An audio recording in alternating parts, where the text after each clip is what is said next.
जलवा चढ़ावली बेलपतवा चढ़ावली हो, जलवा चढ़ावली बेलपतवा चढ़ावली हो। सुना बुलाया रजी हमारी दया बरसावा तनी सावा तनी सावा तनी।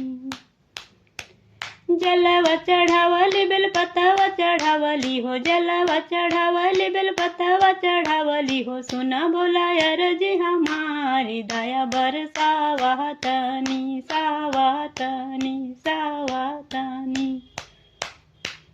हमारो जे स्वामी बोला है ये निरबुधिया हो, हमारे जे स्वामी बोला है ये निरबुधिया। स्वामी जी के दे दाना ज्ञान दया बरसावा तनी सावा तनी सावा तनी। हमारे जो स्वामी बोला है ये निरबुधिया हो, हमारो जो स्वामी बोला है ये निरबुधिया। स्वामी जी के दे दाना ज्ञान दया बरसावा तनी सावा तनी सावा तनी। धतूरा चढ़ावली भंगावा चढ़ावली हो, धतूरा चढ़ावली भंगावा चढ़ावली। सुना भोला यार जी हमारी दया बरसावा तनी सावा तनी सावा तनी। धतूरा चढ़ावली भंगावा चढ़ावली हो, धतूरा चढ़ावली भंगावा चढ़ावली हो। सुना भोला यार जी हमारी दया बरसावा तनी सावा तनी सावा तनी।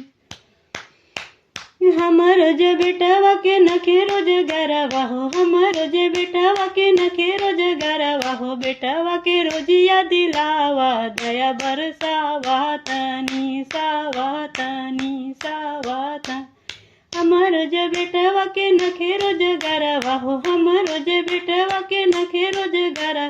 बेटावा के रोजिया दिलावा दया बरसावा तनी सावा तनी सावा तनी।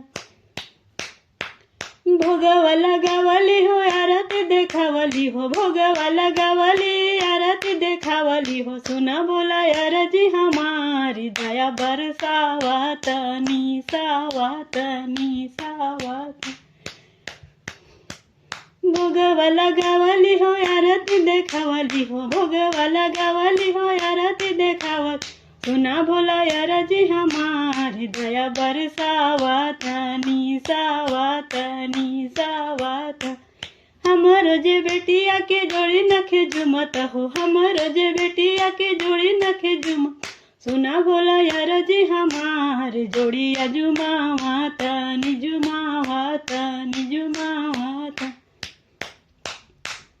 हमारो जे बेटिया के जोड़ी नखे जुमत हो, हमारो जे बेटिया के जोड़ी नखे जुमत। सुना भोला यार जी हमारी जोड़िया जुमावा तनी जुमावा तनी जुमावा। सुना भोला यार जी हमारी जोड़िया जुमावा तनी जुमावा तनी जुमावा तनी। पहिला में दया मांगा दूसरा में चर्चा हो, पहिला में दया मांगा दूसरा में चर्चा। तीसरा में गुरु पर नाम सिरवा झुकावा तनी झुकावा तनी झुकावा तनी। पहिला में दया मांगा दूसरा में चर्चा हो, पहिला में दया मांगा दूसरा